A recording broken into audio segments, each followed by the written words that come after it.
Have you ever had a moment in your life when everything just clicked and a whole new world opened up to you in ways that you couldn't have imagined before? For me, this awakening began with the simple act of appreciating something handmade.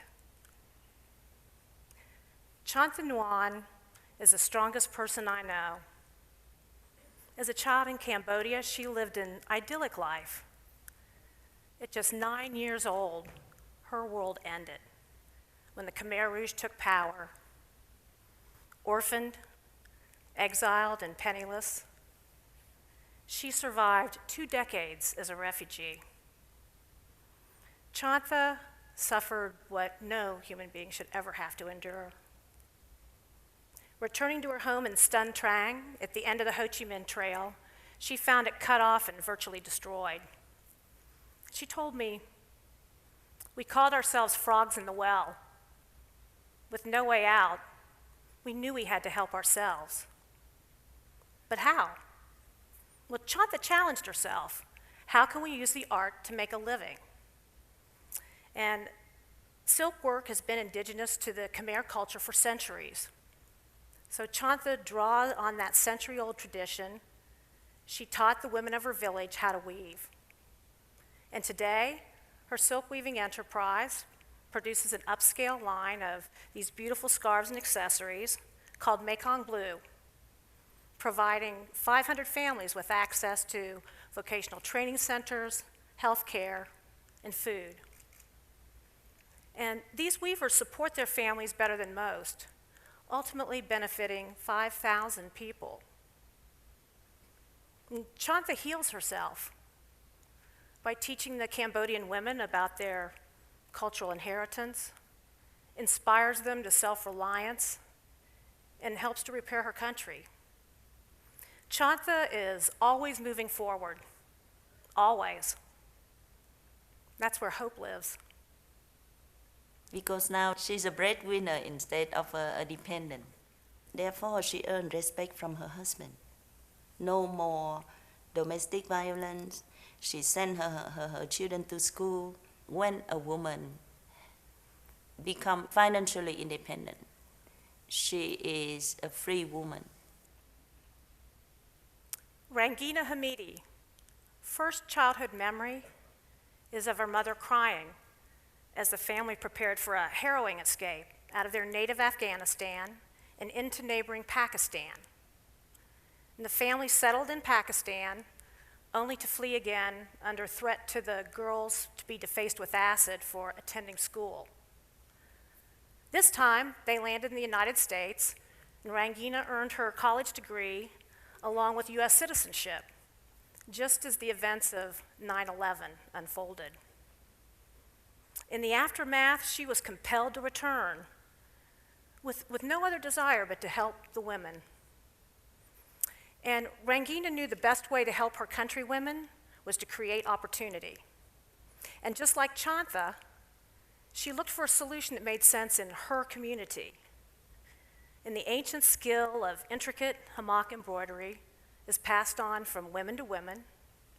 It can be done inside the home, crossing no boundaries in that strictly patriarchal society.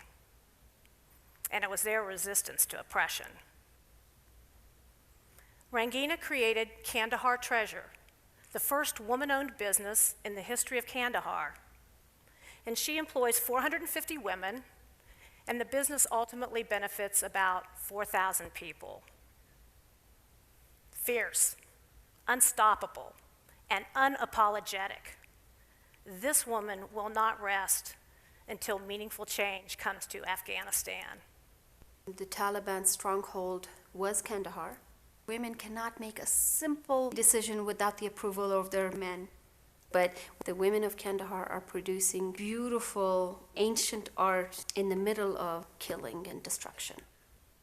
Every time I wear this tunic, I'm reminded of Rangina's courage, her compassion, and her ingenuity to figure out how to pull this off in that society. It just blows my mind. Now, 12 years ago, I was a high-powered investments professional. I had no knowledge of handmade art or the artisans that made these beautiful pieces. What I did know was my own struggle. I was at a crossroads. My personal toolkit just wasn't working for me anymore. So I made a choice and left it all behind, moving to New Mexico and looking for ways to connect and give back. I found myself volunteering for the International Folk Art Market Santa Fe. I had no idea I had stumbled onto a path of transformation. I started feeding my soul instead of my stomach. And by following that path physically, I became half my original size. Emotionally, I expanded, resonating with the life-changing stories of so many grateful artists, recognizing the power of supporting these women who are gritty and resilient to their core. I was all in. I began inviting the artists into my home and going to visit them in their countries. Now I use the power of film to share their stories. In the quiet stillness of the midday heat of Maun, Botswana, I sought out an expert African basket weaver. And when I told her about the Santa Fe market, she took hold of both my hands, saying, "Thank God, thank God. I've been trying to get in and I need help." Takatu Kashonya had heard about our New Mexico market half a world away and recognized it as a gateway to a better life. And with a little help, her organization applied to and was accepted to the International Folk Art Market Santa Fe, earning in one weekend what would normally require 5 to 10 years. And this market is just one example of what access can do. Artists, activists, entrepreneurs, women like Chanta, Rangina, and Takatu are everywhere across the globe, in every country, every region, and every community. These are kick-ass women. They're working against all odds, down on the ground, using what's right in front of them to better their lives. Look at these women. Look at what they're doing. They're building businesses, supporting their families, and reinvesting back into their community for important things like education, their environment, and healthcare services for their families. Their status changes, and they gain respect. Now, in my journey of discovery, I've learned that these artisans and their small cottage enterprises are the second leading employer in the developing world. These women reinvest 90% of their earnings back into their communities and families. Women artists from around the globe are an untapped resource that can be harnessed for social and economic development. Investing in women produces a huge return on investment. It's an effective way to reverse the cycle of poverty. What they need is access to markets. Buying their authentic arts and crafts changes lives. It enriches their lives. It enriches our lives, bridging from adversity to prosperity.